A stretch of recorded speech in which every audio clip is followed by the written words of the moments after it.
إن الحمد لله نحمده ونستعينه ونستغفره ونعوذ بالله من شرور أنفسنا ومن سيئات أعمالنا من يهده الله فلا مضل له ومن يضلل فلا هادي له وأشهد أن لا إله إلا الله وحده لا شريك له وأشهد أن محمدا عبده ورسوله يا أيها الذين آمنوا اتقوا الله حق تقاته ولا تموتن إلا وأنتم مسلمون يا أيها الناس اتقوا ربكم الذي خلقكم من نفس واحدة وخلق منها زوجها وبث منهما رجالا كثيرا ونساء واتقوا الله الذي تساءلون به والأرحام إن الله كان عليكم رقيبا يا أيها الذين آمنوا اتقوا الله وقولوا قولا سديدا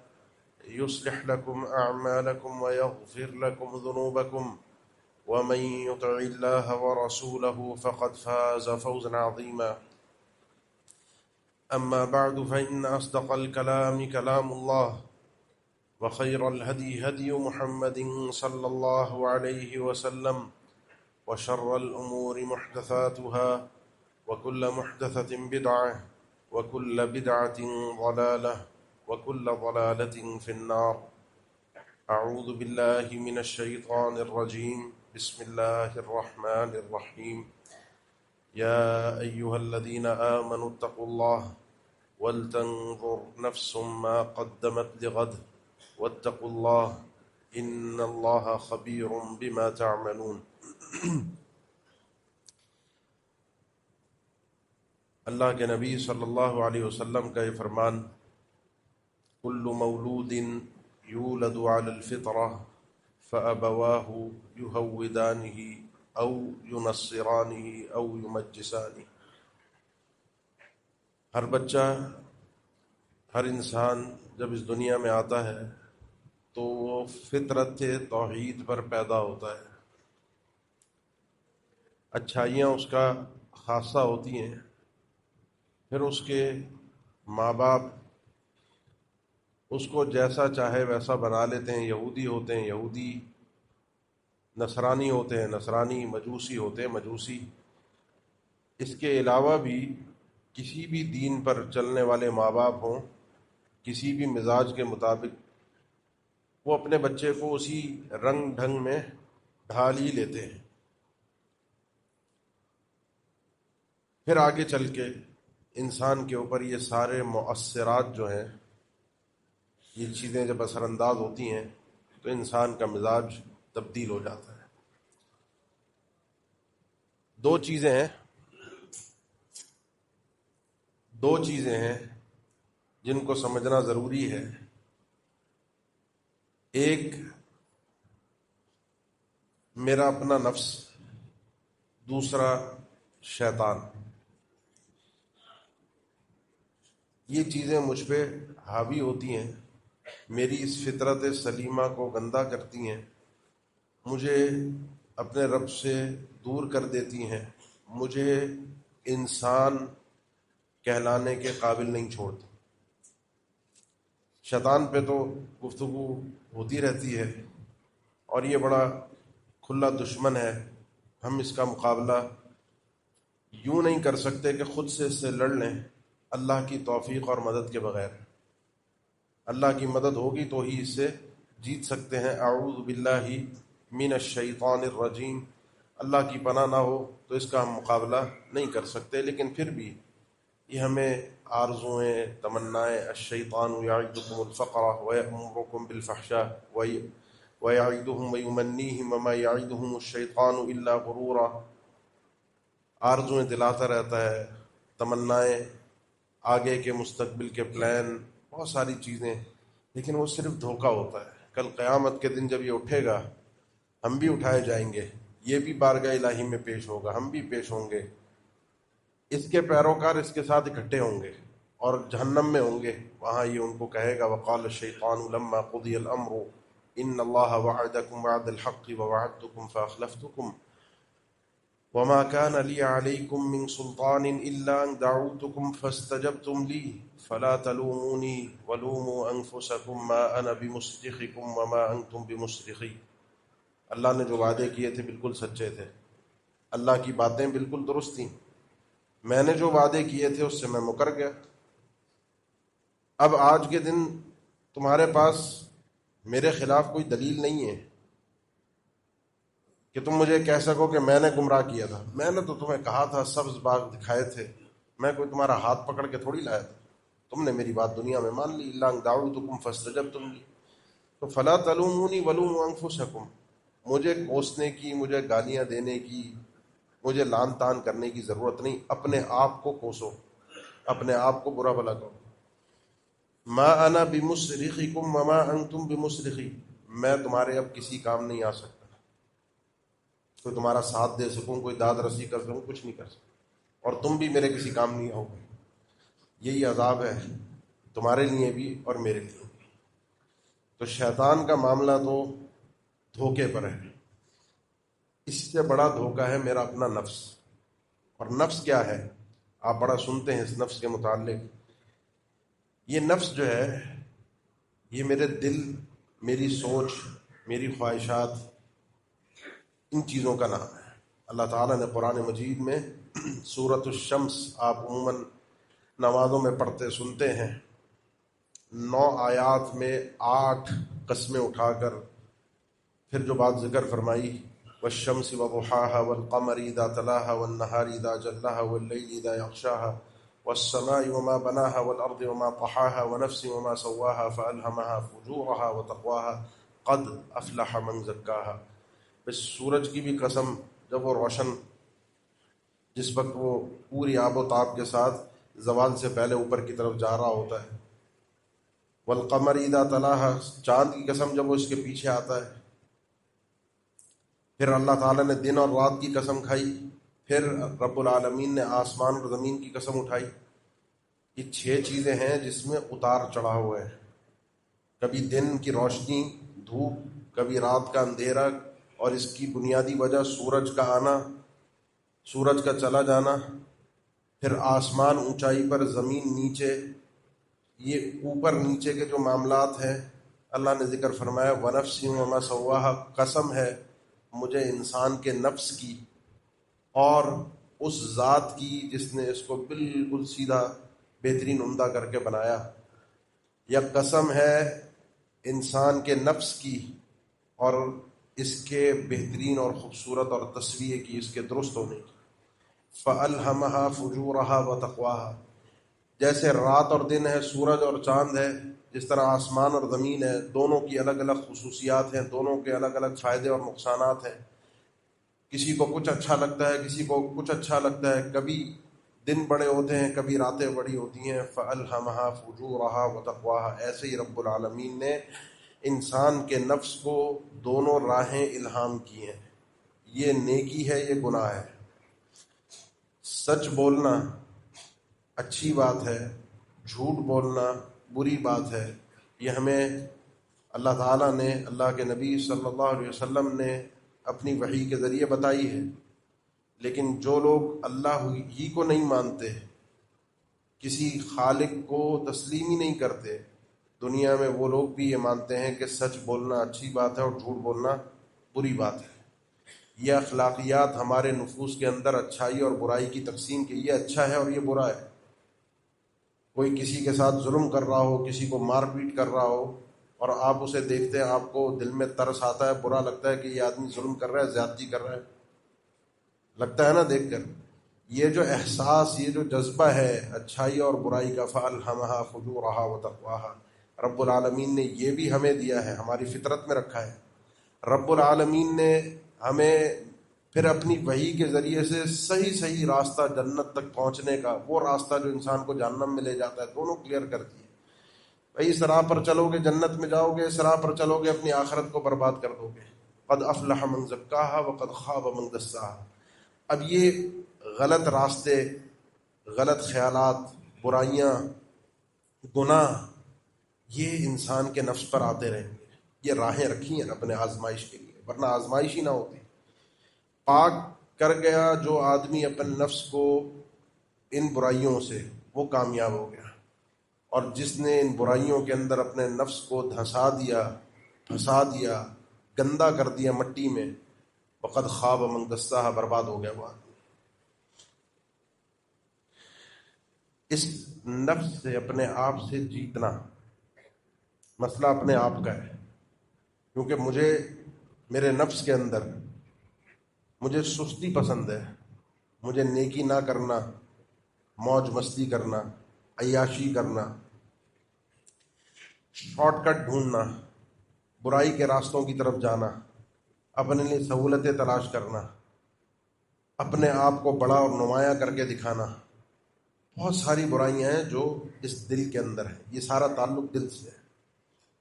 یہاں سے مجھے اپنے آپ سے لڑنا پڑتا ہے، یہاں سے اپنے آپ سے مقابلہ کرنا پڑتا ہے۔ باتیں بہت لمبی کی جا سکتی ہیں، لیکن میں اپنی گفتگو کے اندر محور دو چیزیں رکھوں گا۔ ایک، چند دن پہلے شاید آپ میں سے بھی کچھ لوگوں نے ویڈیو دیکھی ہو، میں نے وہ ویڈیو دیکھی، ہمارے کچھ بھائیوں نے بھیجی۔ ہمارا کوئی سرکاری محکمے کا پتہ نہیں سیاست دان تھا، پہلے کوئی FBI کا چیئرمین تھا، متکبرانہ انداز میں بیٹھ کے گفتگو کر رہا، مختصر سا کلپ تھا۔ اس میں وہ بات یہ کر رہا تھا کہ اللہ کا ڈر کوئی چیز نہیں ہوتی، جھوٹ ہے، بکواس ہے، کوئی اللہ کا ڈر ہے۔ انسان کو انسان سے ڈرنا چاہیے، انسان کا ڈر ہوگا تو انسان صحیح بنے گا۔ مذہب جو ہے وہ انسان کو بگاڑتا ہے، برباد کرتا ہے، خراب کرتا ہے۔ وہ اپنے جو یہ ملحد قسم کے لوگ ہوتے ہیں، سن کر غصہ بڑا آیا، تکلیف بڑی ہوئی کہ ایک انسان ہو کے انسان اللہ کے بارے میں، اللہ کے دین کے بارے میں ایسی بات کر رہا ہے۔ لیکن اگلی جو بات تھی، اس نے اور تکلیف دی مجھے اپنے آپ کو۔ اس نے ایک مثال دی، اس نے کہا مجھے ایک بات بتاؤ، یہ جب ہم راستے میں کہیں ہوتے ہیں، گاڑی پارک کرنی ہوتی ہے، کھڑی کرنی ہوتی ہے، اگر ٹریفک پولیس والا ہوتا ہے تو ہم صحیح گاڑی کھڑی کرتے ہیں، صحیح جگہ پر کھڑی کرتے ہیں، اس کا ڈر ہے۔ اور اگر کوئی نہ ہو دیکھنے والا، کوئی پوچھنے والا، تو جیسے مرضی آئے کھڑی کر دیتے ہیں۔ اس سے کسی بھی گزرنے والے کو تکلیف ہو، کسی کے لیے بھی رکاوٹ پیدا ہو، کوئی بھی اس کی وجہ سے، میری غلط پارکنگ کی وجہ سے پیچھے ایکسیڈنٹ ہو جائے، کوئی مر جائے، مجھے مسئلہ نہیں ہے۔ کیوں نہیں ہے؟ کیونکہ میرے اندر اگر اللہ کا ڈر ہوتا تو اللہ تو مجھے دیکھ رہا ہے۔ اور اسی لیے بعض جو پرانے علماء گزرے، ابن قیم، غزالی، دیگر، انہوں نے اپنی گفتگو کے اندر ذکر کیا ہے کہ اگر انسان کو اپنے آپ کو پاک کرنا ہے، اس کو ایک لفظ میں بیان کیا جائے تو یہ جملہ ہے کہ انسان اپنے دل و دماغ میں بٹھا لے مراقبۃ اللہ، اللہ اسے دیکھ رہا ہے۔ الم یعلم بان اللہ یرا، اللہ تعالیٰ نے یہ جملہ سورہ علق میں ذکر فرمایا ہے۔ اور یہ ویسے تو جو پس منظر ہے اس آیت کا، اس کلام کا، وہ ہے ابو جہل، اللہ کے نبی صلی اللہ علیہ وسلم کو دھمکیاں دیتا تھا، نماز سے روکتا تھا، کعبے میں نماز نہیں پڑھنی، میں تیرا یہ کر دوں گا، وہ کر دوں گا، تو مجھے جانتا نہیں ہے، میرے تعلقات کتنے ہیں، میرے یہاں پر ایک آواز میں کتنے لوگ کھڑے ہو جائیں گے، مجھ سے زیادہ کوئی تعلقات والا، کوئی عہدے منصب والا آدمی نہیں ہے۔ اللہ نے فرمایا الم یعلم بان اللہ یرا، یہ آدمی یہ نہیں جانتا کہ اللہ اس کو دیکھ رہا ہے۔ کس قسم کی یہ دھمکیاں دے کر کیا باتیں کر رہا ہے۔ ایک نیکی کے اوپر عمل کرنے والے آدمی کو روکا، رأیت الذی ینہی عبدا اذا صلی، رأیت ان کان علی الہدی وامر بالتقوی الم یعلم بان اللہ یرا، کیا آدمی اس کو نہیں پتا کہ اللہ اس کو دیکھ رہا ہے؟ اس ویڈیو کے تناظر میں اتنی بات سمجھ میں آئی کہ ہمیں بھی اپنے آپ کو تبدیل کرنے کی، اپنے آپ کو اندر سے چیک کرنے کی بڑی ضرورت ہے۔ ہم جو موقع پرست لوگ ہیں، مفاد پرست لوگ ہیں، اور ہماری مفاد پرستی کی وجہ سے اللہ کا دین اگر بدنام ہو، اس سے بڑی میں سمجھتا ہوں میرے لیے کوئی اور بدنصیبی کی بات نہیں، کہ میری وجہ سے کوئی داڑھی کو، کوئی پائچے اوپر رکھنے کو، کوئی اسلامی حلیہ اور لباس کو اللہ کے نبی صلی اللہ علیہ وسلم کی سنت کے اوپر تان کرے، کوئی کسی باپردہ خاتون کو دیکھ کر اس کے کردار، اس کی زبان، اس کی حرکتوں کی وجہ سے پردے کے اوپر، نمازوں کے اوپر، دعاؤں کے اوپر، اذکار کے اوپر، تہجد کے اوپر لعن طعن کرے کہ ایسی نمازیں، ایسی دعائیں، ایسے اذکار اور حرکتیں اور حالتیں دیکھو، ان کی زبانیں دیکھو۔ اس سے بڑی بدنصیبی کسی انسان کی نہیں ہو سکتی کہ اس کی وجہ سے اللہ کا دین بدنام. اگر اللہ کے دین کے نمائندے بنے، یہ دعوے دار ہوئے ہیں کہ ہم مسلمان ہیں، تو پھر یہ اسلام ظاہر میں بھی اور اسی طرح اندر بھی اترنا چاہیے. ظاہری اگر اسلام ہوتا ہے اور اندر نہیں ہوتا تو وہ ظاہری اسلام پھر میری وجہ سے بدنام ہونا شروع ہو جاتا ہے. دونوں چیزوں کو چیک کیجیے، بیلنس ہونا چاہیے. اسلام ظاہر پر بھی ہے، اسلام باطن پر بھی. ابھی آپ کا میرا نفس ہے اندر سے، یہ دل ہے جس کو ضمیر بھی کہتے ہیں. اس انسان کا ضمیر زندہ ہے، اس کا دل زندہ ہے. اس کو اللہ تعالیٰ نے قرآن مجید میں نفس امارہ بھی کہا ہے، لوامہ بھی کہا ہے، مطمئنہ بھی کہا ہے. یہ آپ کی اور میری بعض اوقات صفات ہوتی ہیں. میرا اور آپ کا نفس ہوتا ہے. سیدنا یوسف علیہ السلام قرآن مجید میں انہوں نے ذکر کیا، جب ان کے اوپر ایک تہمت کی بات آئی، ایک جھوٹا الزام تھا، تو انہوں نے کہا میں کوئی اپنے نفس کو پاک قرار نہیں دیتا. وما ابرئ نفسی ان النفس لامارۃ بالسوء الا ما رحم ربی. یہ انسان کا جو اندر یہ جو نفس ہے، یہ تو لے کر جاتا ہی جاتا ہے ادھر ادھر گناہوں کی طرف.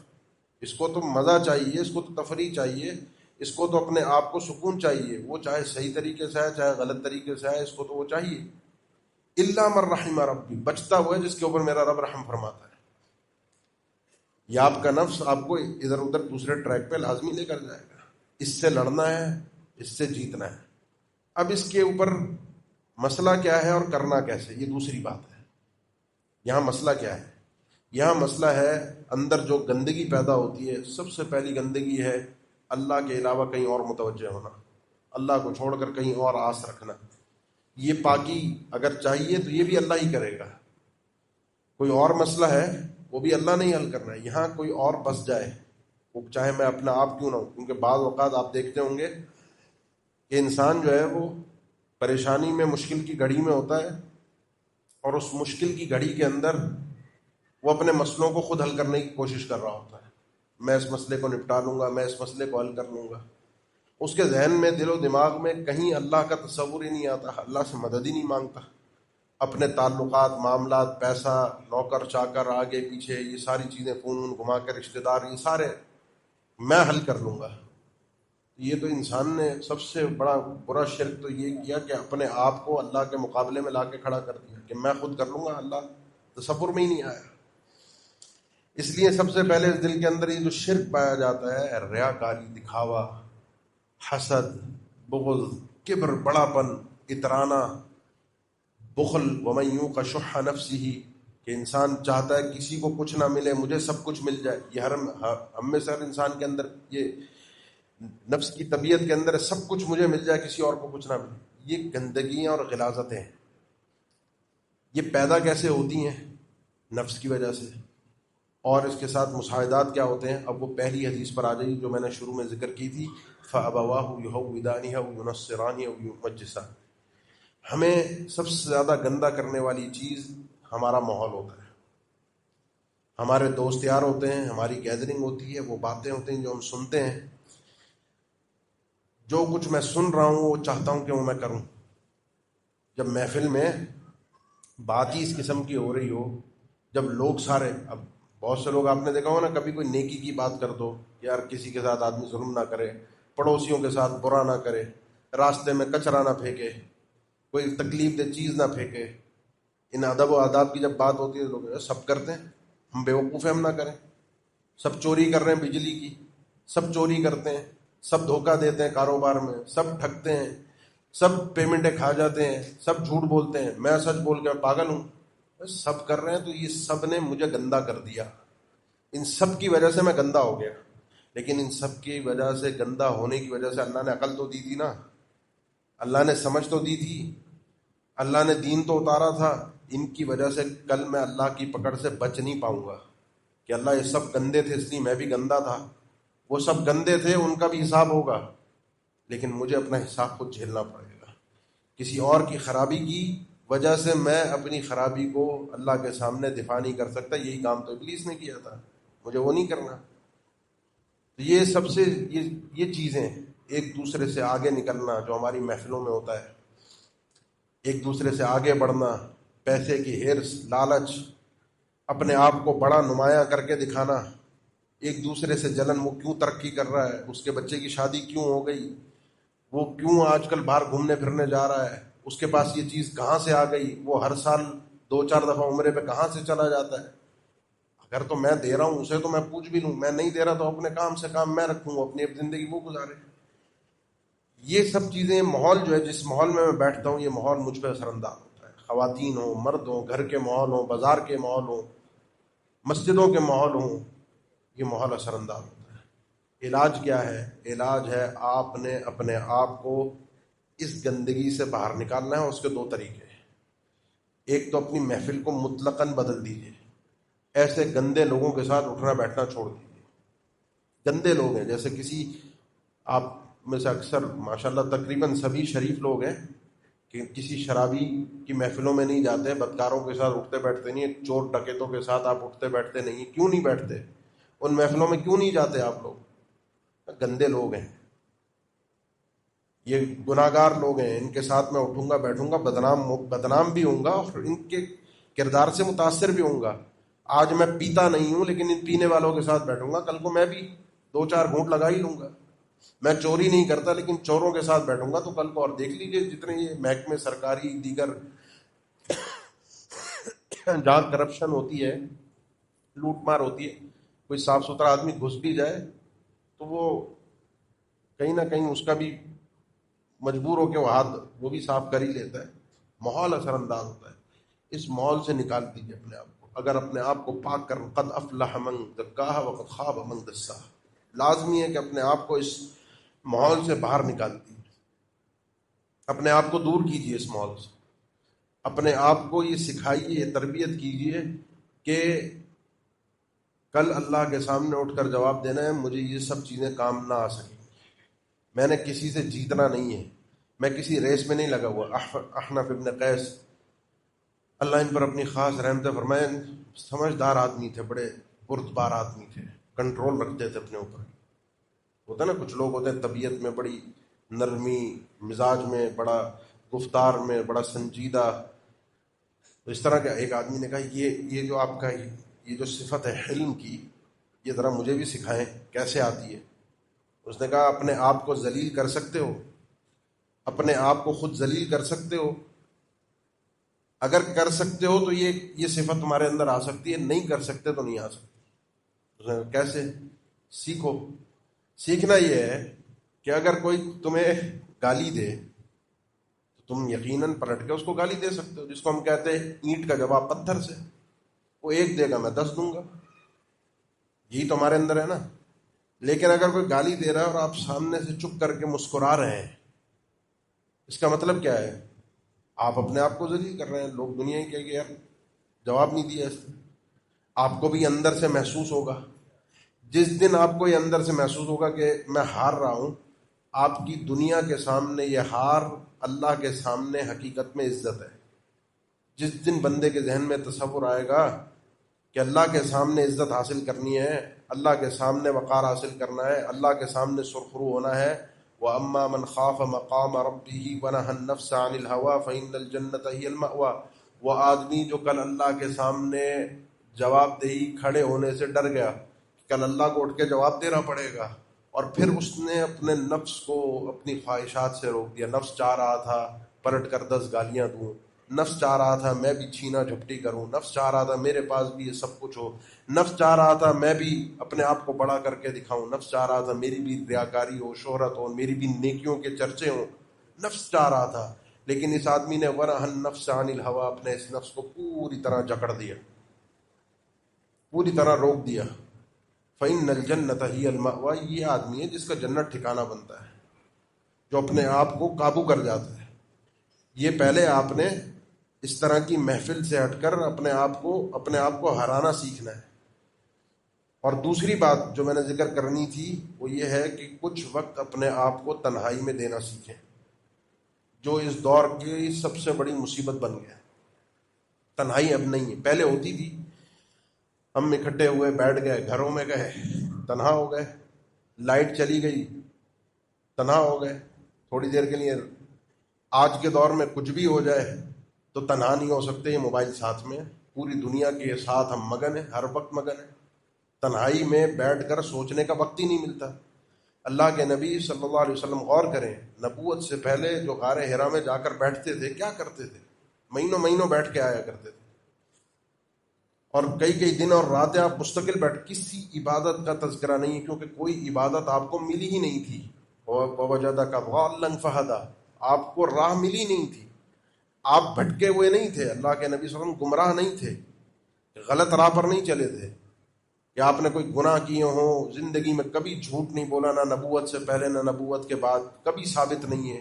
آپ صلی اللہ علیہ وسلم سے کوئی کبیرہ گناہ کرنا، کوئی شرک کرنا، کوئی اور خلاف اخلاقیات کے خلاف کوئی کام کرنا، کوئی کام ثابت نہیں ہے۔ آپ غلط راہ پر نہیں تھے، لیکن آپ کو صحیح راہ کی رہنمائی نہیں تھی کہ اللہ کی عبادت کی کس طرح جاتی ہے۔ آپ تنہائی میں بیٹھتے تھے، اور سیدنا امام شافعی رحمہ اللہ، سیدنا عمر ابن فاروق، یہ جو سیدنا عمر کا جو قول امام احمد نے نقل کیا مسند احمد میں، حاسبوا انفسکم قبل ان تحاسبوا وزنوها قبل ان توزنوا، اپنے آپ کو خود بیٹھ کر چیک کیا کرو، خود اپنے آپ کو، اپنے آپ سے سوال جواب، اپنی غلطیوں کو، اپنے عیوب کو، اپنی برائیوں کو، اپنے اندر کو، اپنے دل کو خود ٹٹولو۔ مسئلہ کیا ہوتا ہے؟ مسئلہ یہ ہوتا ہے کہ میں اگر آپ کو آپ کی برائیاں بتاتا ہوں اکیلے میں، کئی سلف میں سے ایسے گزرے ہوئے کہتے ہیں میں نے زندگی میں کبھی بھی کسی کو کسی بات پر نصیحت کی، اس کی غلطی پر سمجھایا، تو میں نے زندگی پر یہی دیکھا کہ ہمیشہ وہ آدمی میرے عیوب ڈھونڈتا ہوا مجھے نظر آیا، میری غلطیاں پر تلاش کرتا تھا کہ کہیں نظر آئے تو میں اس کو بھی سناؤں کہ تیرے اندر یہ غلطی ہے۔ اسی لیے عموماً ان ممبروں پہ کھڑے ہونے والے جو لوگ ہوتے ہیں، آپ حضرات ان کی ڈھونڈ رہے ہوتے ہیں، کیونکہ وہ آپ کو بتا رہے ہوتے ہیں کہ آپ اپنی اصلاح کر لیں۔ آپ کہتے ہیں اس کی بھی کوئی غلطی ڈھونڈ کے اس کو بھی بتائیں گے کہ یہ بھی غلط آدمی ہے۔ ہم ایک دوسرے کے ساتھ مقابلے میں لگے ہوئے ہیں کہ ایک دوسرے کی غلطیاں نکال کے اس کو نیچا دکھا دیں، کبھی بھی اپنی اصلاح نہیں کر سکتے، کبھی بھی اپنی، یہ جو میں آج گفتگو کر رہا ہوں یہ میں اپنے لیے کر رہا ہوں، سب سے پہلے آپ کے لیے بھی ہے، میرے لیے بھی ہے، کیونکہ میں نہیں چاہتا کہ میں اکیلا جنت میں جاؤں۔ میں چاہتا ہوں آپ سب حضرات ہم سب کو اللہ تعالیٰ جنت میں اکٹھا کرے، ہم میں سے کوئی شخص بھی جنت میں جانے سے پیچھے نہ رہ جائے۔ جب دل میں جذبہ ہوتا ہے، خواہش ہوتی ہے، تو پھر مزہ آتا ہے جینے کا، پھر ایک دوسرے کو انسان غلطی کرتا ہوا دیکھتا ہے تو ہاتھ پکڑ کر کھینچتا ہے، اس کی غلطی پر خوش نہیں ہوتا، اس کی گناہ پر اس کو مزہ نہیں آتا کہ ہاں مر گیا، اچھا ہوا اس کا بیڑا غرق ہوا، اچھا ہوا اس کو تکلیف پہنچی، اچھا ہوا اس نے گناہ۔ تکلیف ہوتی ہے۔ اللہ کے نبی صلی اللہ علیہ وسلم کو جو اصل تڑپ تھی، اصل جو دل کے اندر تکلیف تھی، وہ یہی تھی، یہ ایمان کیوں نہیں لا رہے، یہ اللہ کی طرف آ کیوں نہیں رہے۔ تو یہ آپ اور میں جب اکیلے میں تنہائی میں بیٹھتے ہیں اور جب اپنی غلطیوں کو سوچتے ہیں، یہ سب سے بہترین طریقہ ہے اپنی اصلاح کا، تنہائی میں بیٹھنا۔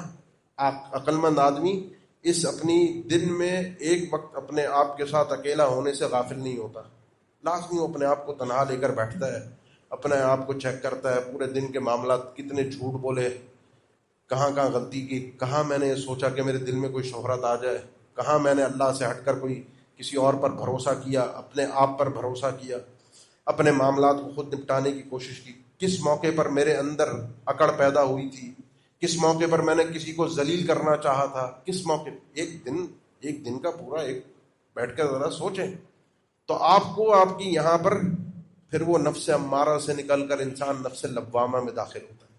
لا اقسم بیوم القیامہ ولا اقسم بالنفس اللوامہ، یہ اندر سے آپ کا ضمیر زندہ ہوتا ہے، جاگتا ہے، ملامت کرنے والا، آپ کو اندر سے جھنجھوڑنے والا، آپ کو خود کہنے والا کہ دیکھ تو نے غلط کیا ہے۔ یہ اعضاء میرے کل قیامت کے دن گواہی دیں گے میرے خلاف۔ شہید علیم سمعهم ابصارهم وجلودهم بما كانوا يعملون، یہ میری سماعت بھی، میری بصارت بھی، میری یہ کھال، یہ جلد اللہ کے سامنے کل کھڑے ہو کر کہے کہ اللہ اس آدمی نے یہ کام کیے تھے، اس سے پہلے کہ یہ میرے خلاف کھڑے ہوں میں خود ہی ان کا اپنا مل جل کے کچھ لے دے کے، کوئی محاسبہ کر کے، کچھ چیک کر کے اپنے آپ کو تبدیل کرنے کی کوشش کریں، کیا غلطی ہو رہی ہے، کہاں اونچ نیچ ہو رہی ہے، کیا آج میں نے کیا۔ اس تنہائی کے وقت میں اپنے آپ کو چیک کریں، اور چیک کرنے کے ساتھ ساتھ وہ بات جو میں نے شروع میں، درمیان میں بلکہ ذکر کی کہ علم یعلم بان اللہ یرا، اگلے دن کی پلاننگ کے اندر یہ جملہ اپنے دل و دماغ میں بٹھا لیں، اللہ مجھے دیکھ رہا ہے۔ یقین جانیے دنیا کتنا ہی غلط کرتی رہے، کتنا ہی غلط کرتی رہے، آپ غلط نہیں کریں گے۔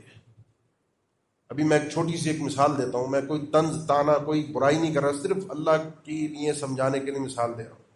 ابھی ہماری گلی ہے مسجد کی، تنگ گلی ہے، اس میں اگر ہم اپنی گاڑیوں کو موٹر سائیکلوں کو پارک کرتے ہیں تو راستہ بعض اوقات اتنا تنگ ہو جاتا ہے کہ گزرنے کے لیے نہیں بچتا. پیچھے سے کوئی آتا ہے اسپیڈ سے، وہ اور مزید بیچ میں لگا کر گاڑی اپنی موٹر سائیکل کھڑی کر کے نماز کے لیے آ رہا ہوں. اگر یہی کام وہ تھوڑی سی دور موٹر سائیکل لائن میں کونے کے اوپر کھڑی کر دے کہ بعد میں جو گزرنے والا آئے اس کو تکلیف نہ ہو اور پھر وہ سکون سے آ جائے 4 قدم چل کے تھوڑی سی دور کھڑی کر کے. یہاں پر کوئی پولیس والا نہیں ہے، وہ جو ویڈیو والا میں نے حوالہ دیا کوئی پولیس والا نہیں ہے، کوئی آپ کا چالان نہیں کٹے گا، کوئی آپ کی موٹر سائیکل غلط پارکنگ پر اٹھا کر لے کر نہیں جائے گا. لیکن المسلم من سلم المسلمون من لسانی و یدہ، میری اس غلط پارکنگ کی وجہ سے کسی دوسرے گزرنے والے بھائی کو اگر تکلیف ہو، میں سوچوں الم یعلم بان اللہ یرا، یہ ایک رات بیٹھ کے تنہائی میں سوچوں اگلے دن میں نے کیا کیا کرنا ہے ایسا کہ جس سے میری وجہ سے لوگوں کو تکلیف نہ ہو. اس دل کو صاف کرنے کے بعد اس میں اچھائیاں بھرنا بہت ضروری ہے، خالی نہیں رہتا. فَأَلْهَمَهَا فُجُورَهَا وَتَقْوَاهَا، اللہ نے فجور بھی دکھایا ہے، تقویٰ بھی دکھایا ہے. اللہ نے یہ سائڈ بھی دکھائی ہے، اللہ تعالیٰ نے وہ سائڈ بھی دکھائی ہے.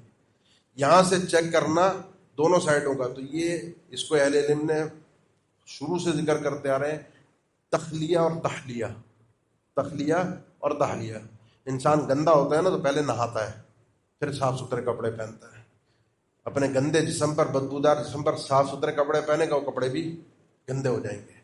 پہلے صاف کرنا پڑے گا، پہلے اندر سے اس کمینگی کو نکالنا پڑے گا، اس حسد کو، اس شرک کو، اس بڑے پن کو، اس جیتنے کے احساس کو، ان برائیوں کو، دوسروں کو کمتر جاننا، دوسروں کے خلاف سازشیں کرنا. یہ برائیاں نکلیں گی، اس کے بعد پھر اچھائیاں آئیں گی، اس کے بعد پھر بھلائیاں اندر آئیں گی. پھر آپ دوسروں کو اپنے سے بہتر بھی سمجھیں گے. پھر آپ وما زاد اللہ بعفو الا عزہ، اللہ انسان کو معاف کرنے پر عزت دے دیتا ہے، اس کی شان اور بڑھا دیتا ہے. مجھے تو اللہ کے یہاں عزت چاہیے نا. مجھ سے اگر کسی نے غلط کیا، میرے ساتھ کسی نے ظلم کیا، میرے ساتھ کسی نے زیادتی کی، زندگی کی کسی موڑ بڑی بڑی زیادتیاں کر جاتے ہیں، میں بھی کر جاتا ہوں، مجھے اپنی غلطیاں نہیں پتہ ہوتی. میں تو سمجھتا ہوں مجھ سے آج تک کبھی میں نے کسی پر ظلم نہیں کیا، کسی پر زیادتی نہیں کی، اور مجھے سب کا پتہ ہوتا ہے کہ کس نے میرے ساتھ خاندان میں، رشتہ داروں میں، کاروبار میں، میل جول والوں میں، دوست یاروں میں کس نے میرے ساتھ کیا کیا زیادتی کی، سب مجھے پتہ ہوتا ہے.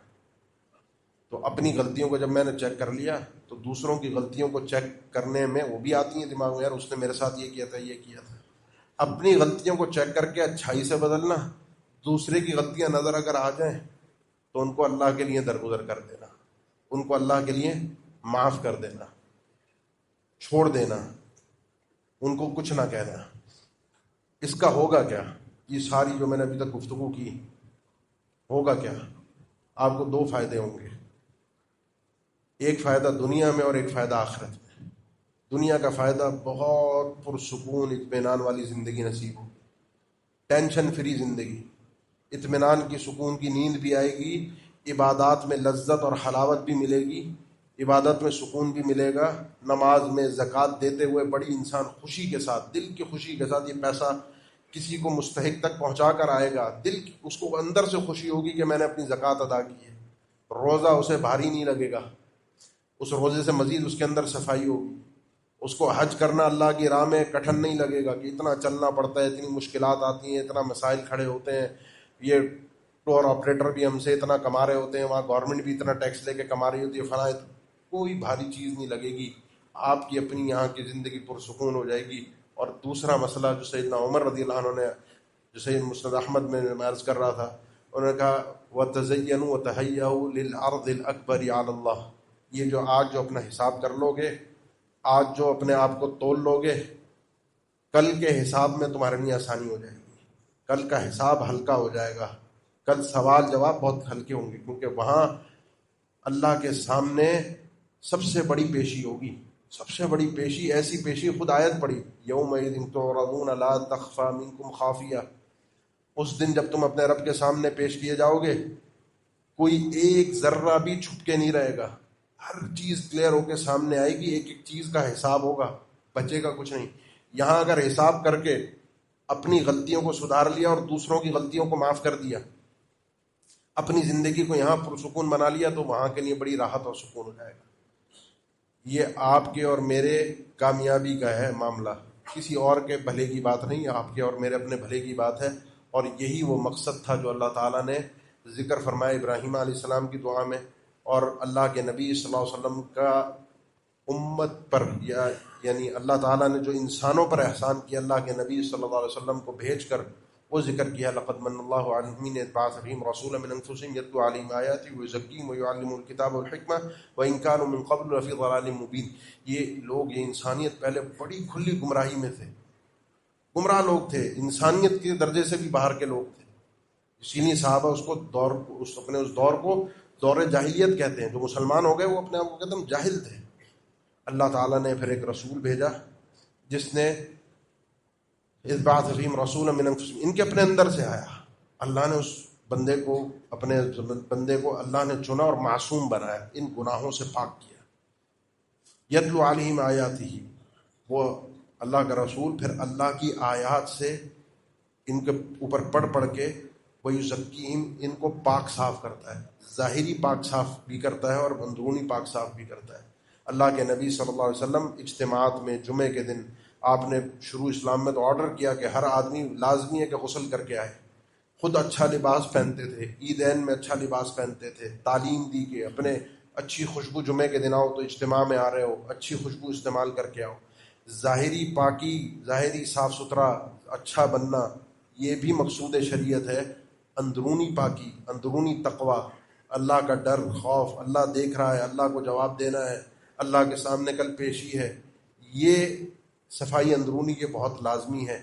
ان دونوں چیزوں میں سے کوئی ایک چیز بھی ڈس بیلنس ہوتی ہے، ہم ظاہر پر پڑ جاتے ہیں تو حال یہی ہوتا ہے جو ہمارا ہے، اندر کی پرواہ نہیں ہے، ظاہر ٹھیک ٹھاک ہے، اور اس کی وجہ سے جو میں نے بیچ میں بات ذکر کی، اسلام بدنام ہوتا ہے کہ دیکھو جی یہ تو داڑھی والا پردے والی عورت اور ان کی حالت دیکھو۔ یا پھر اندر کے اوپر انسان زیادہ فوکس کر دیتا ہے تو اس کے اندر صوفیت آ جاتی ہے کہ بس وہ اندر ہی اندر ہے، باہر پھر وہ ملنگ بن کے درویش بن کے گھوم رہا ہے۔ نہ شریعت کو یہ درویشیت پسند ہے اور نہ شریعت کو وہ رنگ پسند ہے جو ہم منافقت کی شکل میں دکھا رہے ہوتے ہیں۔ اللہ ہمیں سمجھ کی توفیق عطا فرما دے۔ اقول قولی ھذا واستغفر اللہ لی ولکم وآخر دعوانا الحمد للہ رب العالمین۔ الحمد للہ علی احسانہ وشکر لہ علی توفیقہ وامتنانہ واشہد ان لا الہ الا اللہ وحدہ لا شریک لہ تعظیما لشأنہ واشہد ان محمدا عبدہ ورسولہ الداعی الی رضوانہ صلی اللہ علیہ وعلی آلہ واصحابہ واخوانہ وسلم تسلیما کثیرا، اما بعد۔ اللہ کے نبی صلی اللہ علیہ وسلم کی پوری جو 23 سالہ زندگی ہے اس میں آپ کی کوشش اور کاوش، آغاز اس سب سے بڑی برائی جو دل کے اندر پائی جاتی ہے شرک، اس سے کیا، اور آخر میں آ کر اللہ کے نبی صلی اللہ علیہ وسلم کی جو وصیت تھی الصلاۃ الصلاۃ وما ملکت ایمانکم، اللہ سے اپنا تعلق شرک ختم کر کے توحید قائم کر کے کر لیا۔ اس کے بعد تعلق کو مضبوط رکھنا، اور اس میں حقوق اللہ اور حقوق العباد دونوں ہیں۔ الصلاۃ، حقوق اللہ میں سب سے اہم ترین چیز یہ ہے، اور وما ملکت ایمانکم، جو تمہارے غلام ہیں۔ حقوق العباد میں سب سے کمزور اور ہلکے، جو اپنا حق لے ہی نہیں سکتے، وہ آپ کے غلام ہیں، ماتحت ہیں، جو آپ کے اوپر ہی تکیہ کیے ہوئے ہوتے ہیں۔ ان دونوں چیزوں کا، حقوق اللہ میں اعلیٰ ترین چیز اور حقوق العباد میں کمزور ترین چیز، یہی اصل میں ساری صفائی ہے، یہی تزکیہ ہے، یہی اپنے آپ کو صاف ستھرا کرنا ہے۔ یہ چیزیں جو سیکھ گیا، یہ جو سمجھ گیا کہ سب سے کمزور ترین شخص پر بھی اس نے ظلم نہیں کیا، زیادتی نہیں کی، اس سے بدلہ نہیں لیا، اور اسلام میں حقوق اللہ کے اندر سب سے اعلیٰ ترین چیز نماز کا خیال رکھا، یہ آدمی اپنے آپ کو پاک کر گیا۔ قد افلح من تزکا وذکر اسم ربہ فصلی، وہ آدمی کامیاب ہو گیا جو پاک کر گیا اپنے آپ کو، شرک سے، آیت مکی ہے۔ وذکر اسم ربہ فصلی، اور اس نے اپنے رب کو بہت یاد کیا اس کا نام لے لے کر، اور اس نے نماز کو قائم رکھا۔ یہ راستے ہیں اپنے آپ کو صاف ستھرا کرنے کے۔ اللہ تعالی ہمیں طہارت ظاہری اور باطنی دونوں طرح سے عطا فرما دے۔ اللہ ہم سب کی اصلاح فرما دے، ہمارے معاشرے کی جو برائیاں، جو خامیاں ہمارے اندر پائی جاتی ہیں، اللہ تعالیٰ ان سے ہمیں نجات عطا فرما دے۔ یہ محمد شبیر قطب صاحب ہیں، وہ خود بیمار ہیں اور ان کی اہلیہ کا کل انتقال ہوا ہے۔ اللہ تعالیٰ ان کی اہلیہ کی مغفرت فرما دے اور ان کو صحت عافیت والی زندگی عطا فرما دے۔ اور بھی کئی بیماروں نے دعا کے لیے کہا ہے، اور یہ بھی ایک بزرگ آئے ہیں، یہ بھی اپنی کچھ مجبوری بیان فرما رہے ہیں، اللہ تعالیٰ سب کے لیے آسانی اور خیر والا معاملہ فرما دے۔ اللہ غزہ کے جو مسلمان اس وقت بڑی تکلیف اور کرب میں ہیں، بچے، اللہ ان کی خاص مدد فرما دے۔ اللہ ہمیں توفیق دے دے کہ ہم ان کے کچھ کام آ سکیں، ان کی کچھ مدد کر سکیں، ان کا کچھ ساتھ دے سکیں، اس حق کے لیے ہم کھڑے ہو سکیں۔